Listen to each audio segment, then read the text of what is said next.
আমার প্রিয় ও স্নেহের 2025 সালের নতুন বছরে সপ্তম শ্রেণীর ছাত্রছাত্রী বন্ধুরা, আশা করি তোমার সবাই ভালো আছো।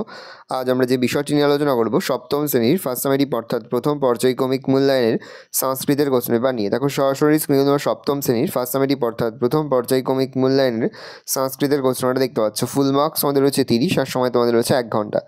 একই থেকে রয়েছে নিচের বর্ণগুলি ও বাংলা সংখ্যাগুলি দেবনাগরী হরফে লেখো, যে কোনো 10টি। ভালো করে দেখে নাও। পরে রয়েছে সঠিক বাক্যটির পাশে টিক চিহ্ন দাও যে কোনো 5টি। প্রতিটি প্রশ্নের মান 1 করে 1 × 5 = 5। পরের প্রশ্ন 3 দাগে রয়েছে নিচের শব্দগুলি বাংলা অর্থ লেখো, যে কোনো 5টি। প্রতিটি প্রশ্নের মান 1 করে 1 × 5 = 5।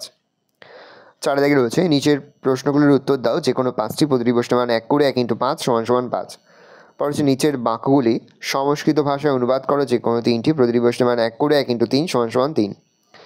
পরে 6 দাগে নিচের বাক্যগুলি বাংলা ভাষায় অনুবাদ করো, যে কোনো 3টি। প্রতিটি প্রশ্নের মান 1 করে 1 × 3 = 3। 7 দাগে রয়েছে নিচের প্রশ্নগুলির উত্তর লেখো, যে কোনো 4টি। নর শব্দের ষষ্ঠী বহুবচন, মুনি শব্দের চৌদ্দি একবচন, নদী শব্দের সপ্তমী বহুবচন, ভূ লট উত্তম পুরুষ একবচন, গম লিট প্রথম পুরুষ বহুবচন, দৃশ লং মধ্যম পুরুষ দ্বিবচন। ভালো করে দেখে নাও। এই রয়েছে টোটাল তোমাদের ফার্স্ট সামেটিভ অর্থাৎ প্রথম পর্যায়ক্রমিক মূল্যায়নের সপ্তম শ্রেণীর সংস্কৃতের কোশ্চেন পেপার। ভালো কোশ্চেনটা দেখে নাও। আশা করি ভিডিওটা ভালো লেগেছে। ভিডিওটা ভালো লাগলে ভিডিও লাইক করতে ভুলবেন না। আমাদের নতুন হওয়া তাহলে সাবস্ক্রাইব প্রেস করে পাশে বেল আইকন প্রেস করে যখন নতুন কোনো ভিডিও আপলোড করি সবার ফার্স্ট নোটিফিকেশন পেয়ে যাও। আর এই ভিডিওটি তোমার বন্ধু বান্ধবী আত্মীয় স্বজন সবার মধ্যে কিন্তু অনেক শেয়ার করে, যে বছর সপ্তম শ্রেণীতে পড়ছে। ভালো করে দেখে নাও কোশ্চেন পেপারটা।